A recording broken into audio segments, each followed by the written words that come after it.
Hello and welcome back to my channel.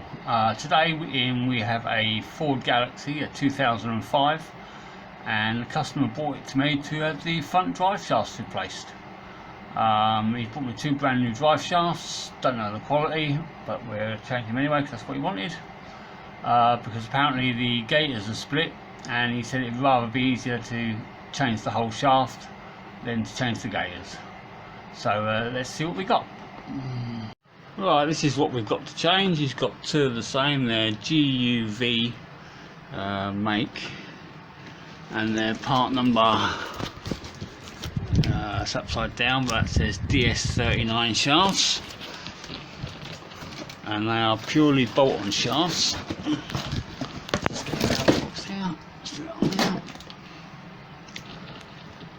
On the hub side, you've got the big screw that goes in to secure the splines in the hub with a big Allen key, and on the gearbox side this goes onto onto the gearbox or onto the intermediate shaft. No splines on this one, just purely bolted on. So let's go to the car and have a look, see what we got. Right, I've made a start already, as I usually do. I think most people know how to take a wheel off, jack the car up and take the wheel off, that sort of thing. Loosen the big bolt in the middle, so that's nice and loose. Drive shaft's free in there. And if we look on the underside, you'll see that the outer gaiter is okay, that's still intact. On this side, which is the driver's side, it's the inner gaiter that's split. So what we need to do, being that this one's free this side, we need to remove all these right,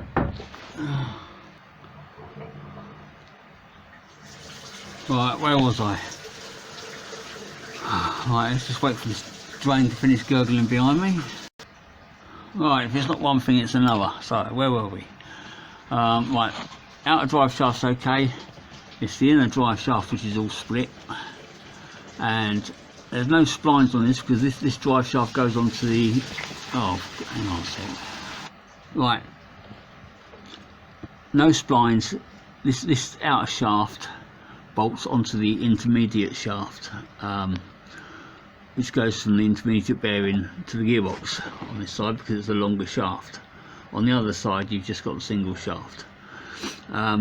I will put a bit of clip because these up here, they have a sleeve that goes into the gearbox with a set of splines in on the gearbox, and then you've got a set of splines on the where the shaft goes in, and these tend to strip here in between these two joints, allowing the gearbox to spin, and it strips and you won't get no drive, which you can see. I have done a little video on this, but there's a little bit of wear in that, so that will have to be done at some point or another.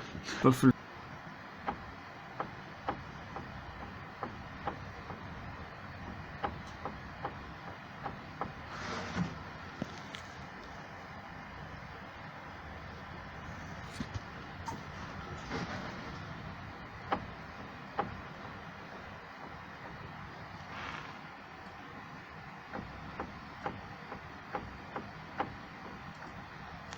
time being, we've just got to do these shafts.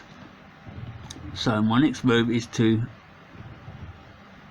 get out all these 6 of these M12 spline bits, and hopefully we can pop this end of the shaft off, pull this end out without having to undo the bottom ball joint or anything like that, which will make it a lot easier. So let's see how we go.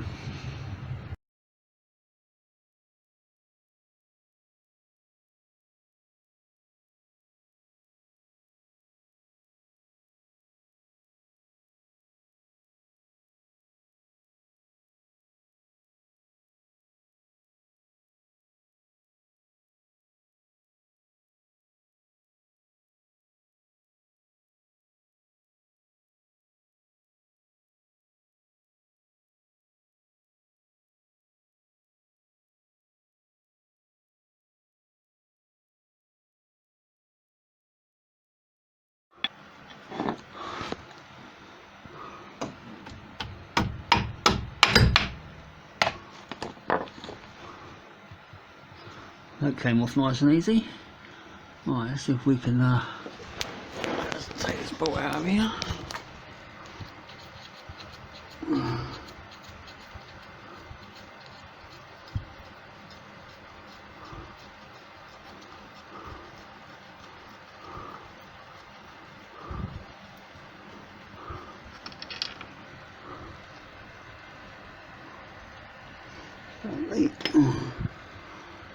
Thanks, are all in there. Right, let's see if we can see if I can wedge you up somewhere. Let's see.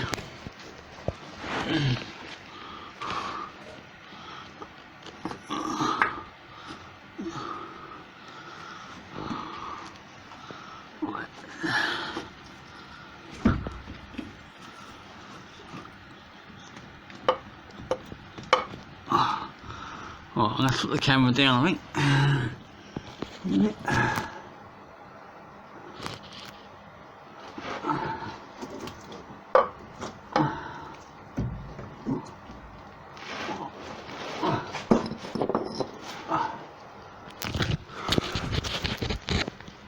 Right, so that came out nice and easy.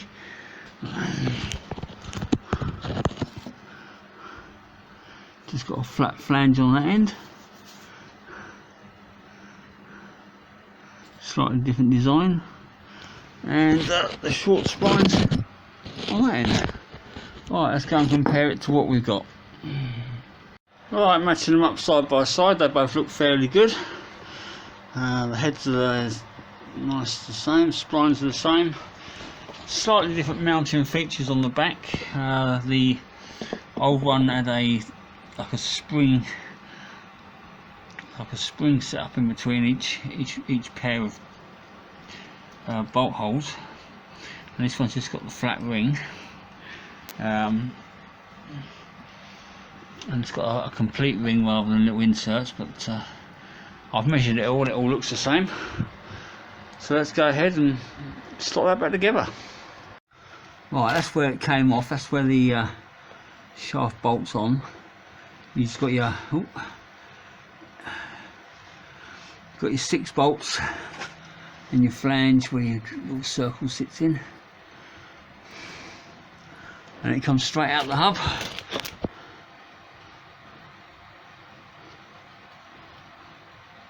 For some reason it's got a bit of oil on it. Must have been a bit of grease out the other one, I don't know. But we'll clean that off first and reassemble. Right, this is just to compare the old and the new bolts for holding the drive shaft in the hub. The old bolt had I think it was a 27mm or 24mm bolt with a big washer and a long, nice thick thread. The new one you get has a 17mm hex fitting Allen key. Not many sets go up to 17mm, so you'll probably have to buy a special tool for that. But apart from that, it's the same length. But to do these, all I've done is just weld a nut or a big nut on a bolt with a 17mm head, and then you can use that to put in there and whack that on, tighten that up. Just like all these things, they have to go to a tight torque, which I will tell you in a moment when I've looked it up. Right, so as usual I forgot to film before I let the jack down, but this is the new shaft all installed in the hub there, and it goes up and it's all bolted on around the flange. Is that in focus? Focus. Right, hang on a second. There we go. Couldn't find any particular torque for these 12mm splines, so I gave them a couple of ugger-duggers to secure them a bit Loctite on the threads to stop them coming out. The hub bolt is 150 Newton meters plus 90 degrees, so that wasn't too bad. Use a 3/4 bar with a scaffold pole extension, and Now we're back over on the, I've turned the car around, we're back in the workshop the other way, and again we've taken the wheel off for the near side, and again we'll have the same bolt there. You can see where someone's put a mark across there for the 90-degree turn.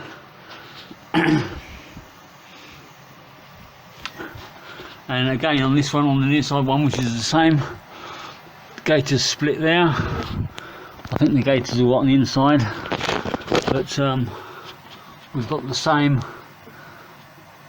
bolts holding the joint on, so it's just a case of a repeat procedure. So I won't film that unless I have any problems.